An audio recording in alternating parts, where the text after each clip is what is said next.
Hi friends, welcome back to my YouTube channel. In this video, I'm going to share you the NTA examination calendar for the academic year 2023 to 2024.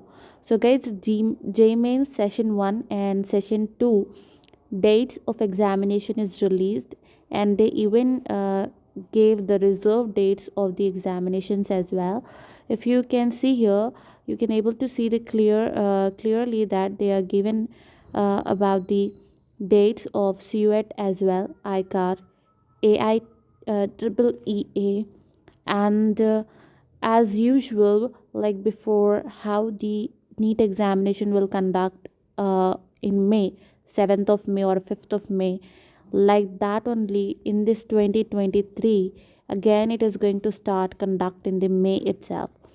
And if you see the CUET examination date, as usual, after NEET examination, CUET will conduct. So here you can see 21st to 31st of May 2023 is the date given for CUET, and the reserve date for this will be in a June, that is from 1st June to 7th June of 2023. Here you can see for JMN sessions examination from 24th to 31st of January, and for JMN session 2 it will be conducted in 6th, 8th, 10th, 11th, 12th of April 2023.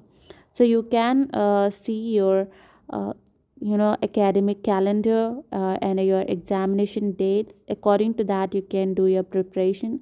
So all the best guys. If you are new on my channel, please subscribe my channel for more notifications like this. Thanks for watching.